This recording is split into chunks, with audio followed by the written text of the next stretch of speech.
Peanut, കപ്പലണ്ടി. ചെറിയ വിലയിൽ ലഭിക്കുന്ന ഈ ഒരു നട്ട് നിങ്ങളുടെ ഹൃദയത്തെയും തലച്ചോറിനെയും എന്തിന് നിങ്ങളുടെ ബോഡി ഷേപ്പ് നിലനിർത്താൻ പോലും സഹായിക്കുമെന്ന് നിങ്ങൾക്കറിയാമോ? നിലക്കടലയുടെ ഗുണങ്ങളെക്കുറിച്ച് നമുക്ക് സംസാരിക്കാം. Protein, healthy fat, fibre, vitamin E, magnesium, niacin തുടങ്ങിയ അവശ്യ പോഷകങ്ങൾ എന്നിവയാൽ സമ്പന്നമാണ് നിലക്കടല. ഒരു പിടി നിലക്കടല കഴിച്ചാൽ കൂടുതൽ നേരത്തേക്ക് നിലനിൽക്കുന്ന ഊർജം ലഭിക്കും. പഠനങ്ങൾ കാണിക്കുന്നത് നിലക്കടല പതിവായി കഴിക്കുന്നത് മോശം കൊളസ്ട്രോൾ കുറയ്ക്കുകയും ഹൃദ്രോഗ സാധ്യത കുറയ്ക്കുകയും ചെയ്യുമെന്നാണ്. തലച്ചോറിൻ്റെ പ്രവർത്തനത്തിനും മാനസിക വ്യക്തതയ്ക്കും സഹായിക്കുന്ന നിയാസിൻ, ഫോളേറ്റ് എന്നിവ നിലക്കടല അടങ്ങിയിട്ടുണ്ട്. കൂടാതെ അവ മാനസികാവസ്ഥ വർദ്ധിപ്പിക്കുന്ന സെറാട്ടോണിൻ്റെ ഉൽപ്പാദനത്തെ പ്രോത്സാഹിപ്പിക്കുന്നു.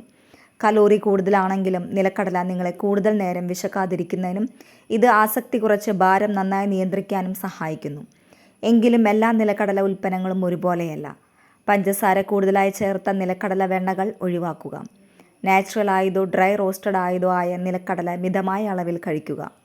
അതുകൊണ്ട് തന്നെ അടുത്ത തവണ നിങ്ങൾ ഒരു ലഘുഭക്ഷണം കഴിക്കാൻ പോകുമ്പോൾ നിലക്കടല കഴിക്കും. ഇത് ലളിതവും താങ്ങാനാവുന്നതും നിങ്ങൾക്ക് അവിശ്വസനീയമിതം നല്ലതുമാണ്. നിങ്ങൾക്ക് പുതിയ അറിവ് എന്തെങ്കിലും ലഭിച്ചു എങ്കിൽ ഈ വീഡിയോ ലൈക്ക് ചെയ്യുക. കൂടുതൽ വിവരങ്ങൾക്ക് സബ്സ്ക്രൈബും ചെയ്യുക.